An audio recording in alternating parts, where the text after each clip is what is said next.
How to make rice cakes for 500 million people in just 3 hours.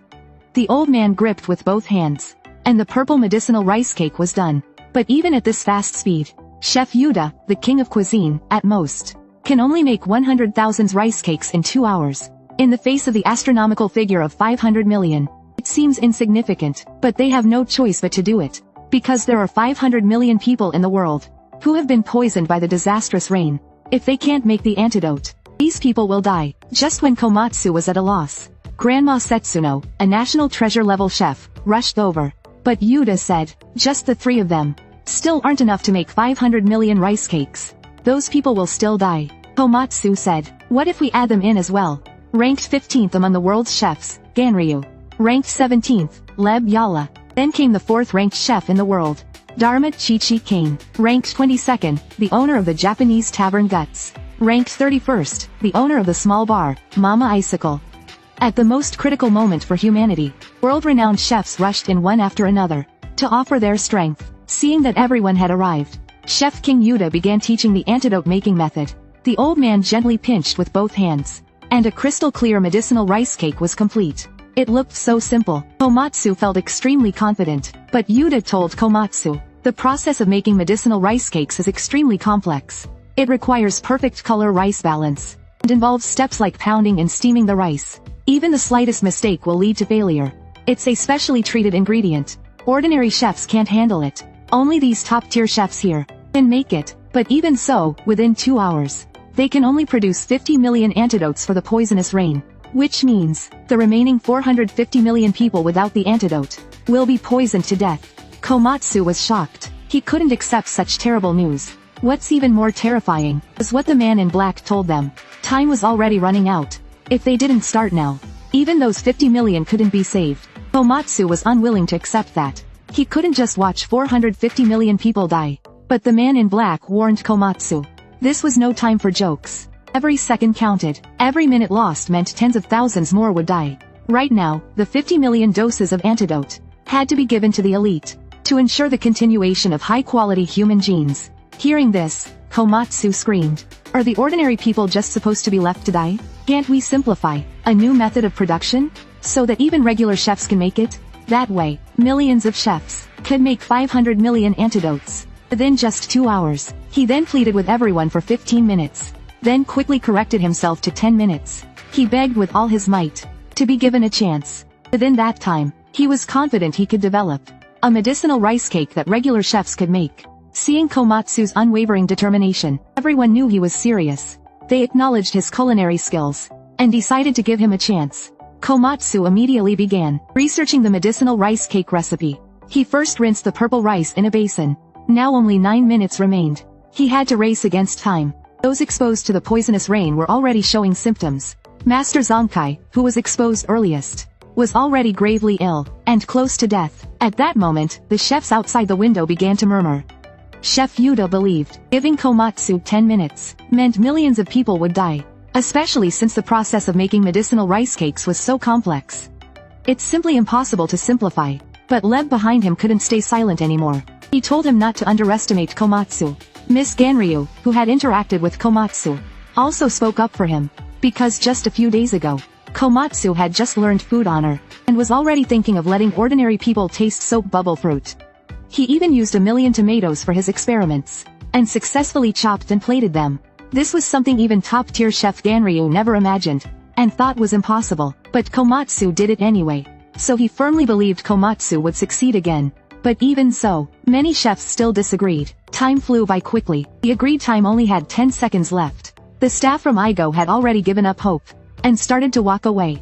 But at this crucial moment, Komatsu ran out holding a whole basin of medicinal rice cakes. He excitedly told everyone that he had found a simplified method to make the rice cakes. The Igo staff immediately arranged for a global television broadcast to teach the 30 million chefs around the world the simplified rice cake method. First, mix salt and water at a 1:100 ratio. Then soak the purple rice for 25 seconds. This prevents the purple rice from discoloring. You can also use water's buoyancy to separate the two rice colors.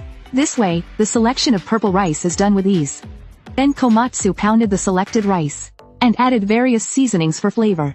Then with a single press, a medicinal rice cake was ready. The whole process took less than 3 minutes. Yuta, the founder of the medicinal cuisine, was completely stunned. Then all the top chefs gave their full support.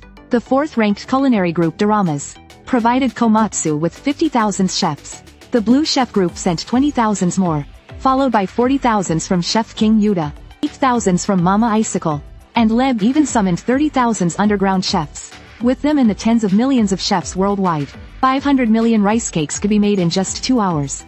Everyone was overjoyed. They could save all of humanity. The apocalyptic mass poisoning incident was effortlessly resolved by Komatsu. But compared to Komatsu's side of the victory, the situation with the 4 heavenly kings was dire. They were brutally beaten by the 4 beasts. There could be no news more despairing. The 4 beasts had awakened, and 30 billion people worldwide became their food. At this life or death moment, the 4 heavenly kings stood tall, launching a final counterattack. The 4 demon shadows followed them like ghosts, and pinned down the 4 beasts. Then the 4 heavenly kings gave it their all, and unleashed their strongest secret techniques.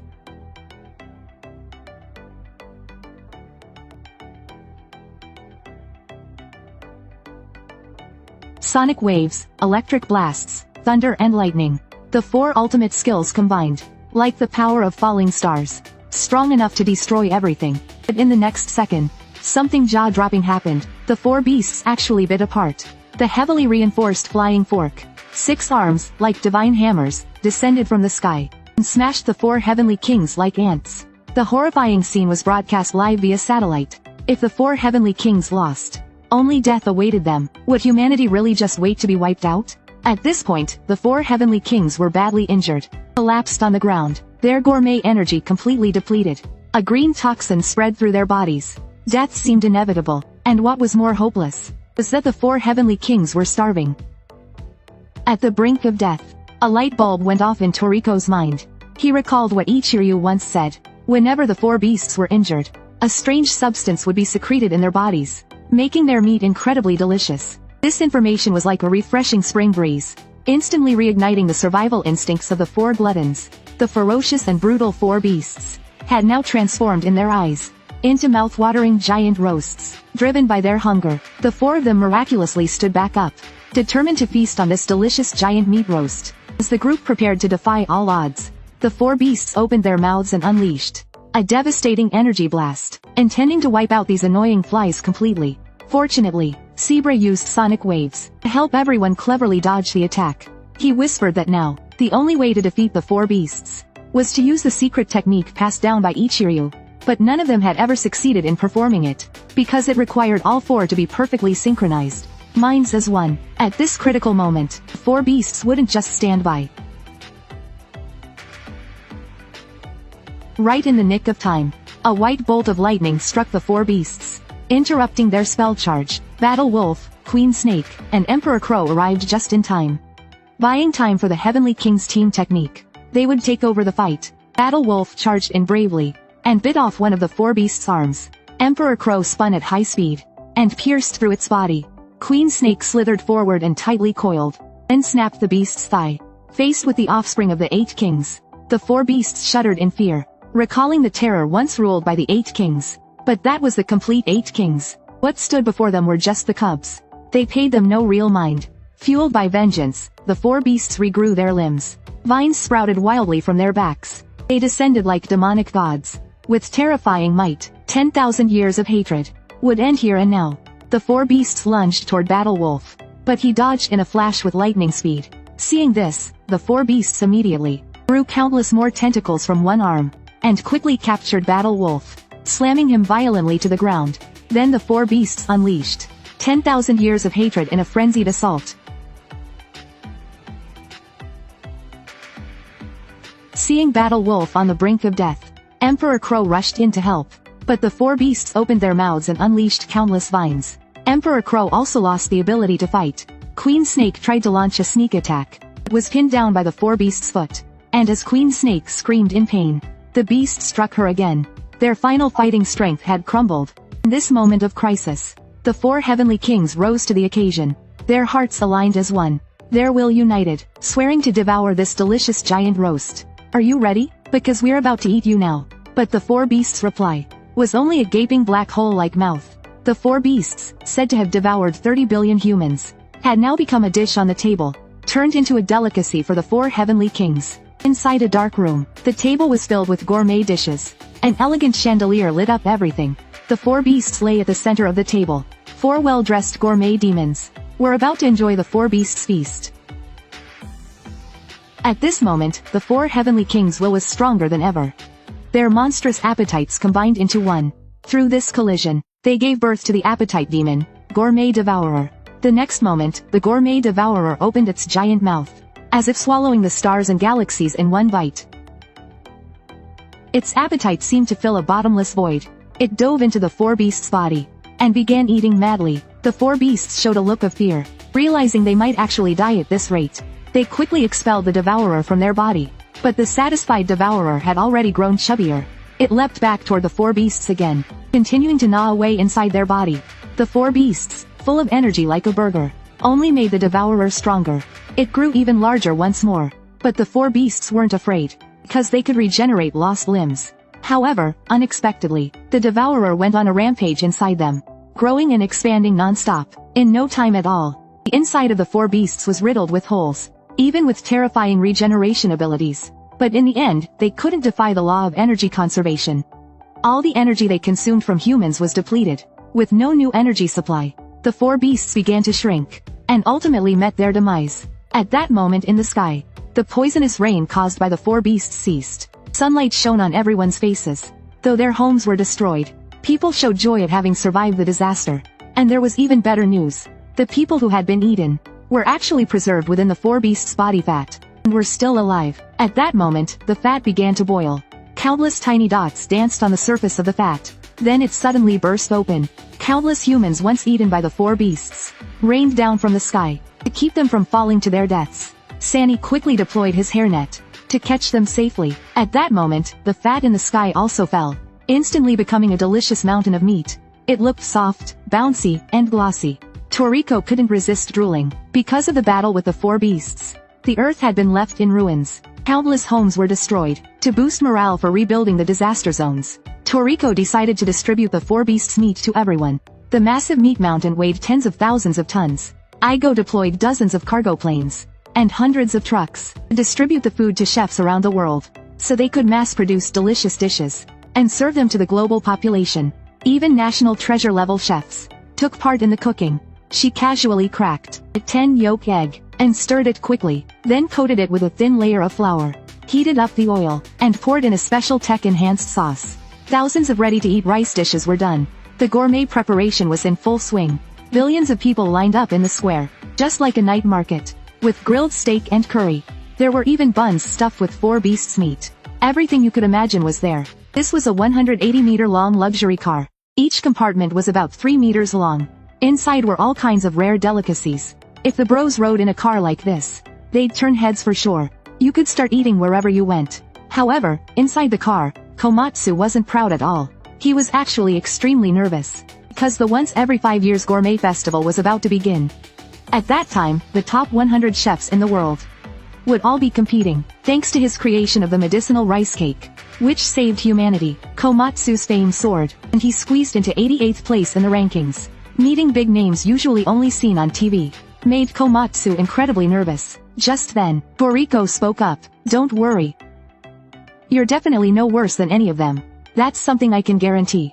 Hearing this, Komatsu quickly calmed down. The car sped along the road, and soon arrived at the gourmet festival venue. You won't believe it till you see it, but when you do, it's shocking. The gourmet festival truly deserved to be humanity's grand event. At this moment, over 1 billion spectators had gathered at the arena.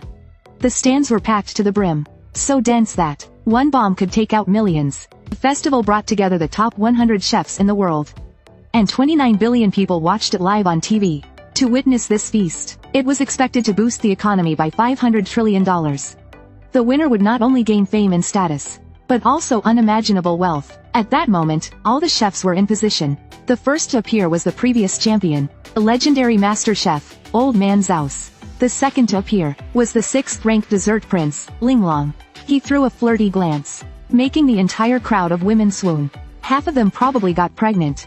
Next was the one-eyed pirate chef, Doramas, followed by the bearded culinary king, Yuta. The medicinal recipe that saved 30 billion people came from his hands. Next was the 14th ranked chef, Kumarahiva, a master of deep frying arts. Rumor has it his blood is made of oil. And then the grand finale. Ranked second, Grandma Setsuno. She won the Gourmet Festival 22 times in a row. Last time she didn't attend. So that old rascal Zaus took the win. We won't introduce the rest of the chefs. They're nothing special. Last to appear was the goofy Komatsu. Though he was ranked 88th, he had recreated the century soup. And shocked the world. Then improved the medicinal rice cake. Saving 30 billion people. So the moment he appeared, the crowd erupted in cheers. Even the 4 heavenly kings stood up. But seeing Komatsu all nervous like that, maybe he shouldn't compete. The competition hadn't even started. And Komatsu was already trembling. Top chefs he'd only seen in newspapers were now standing right in front of him. He was overwhelmed with excitement. He somehow brought hundreds of autograph sheets and asked for signatures one by one. But before he could finish, the host announced the start of the competition. 100 top chefs gathered once more, gearing up for the challenge. Only those who reach the finish line first and cook their dish will win the competition. All chefs were in full gear, except for Goofy Komatsu, who was completely naked. As the starting gun fired, the chefs bolted like wild horses. Komatsu stood there like a tree. Every contestant gave it their all, sprinting with all their might. But just as it began, Komatsu remembered he couldn't swim. No choice, he dove in anyway. On the TV screen, Komatsu was dog paddling with passion. The audience roared with excitement. But after half an hour of swimming, Komatsu hadn't gotten very far. He just wanted to take a quick break.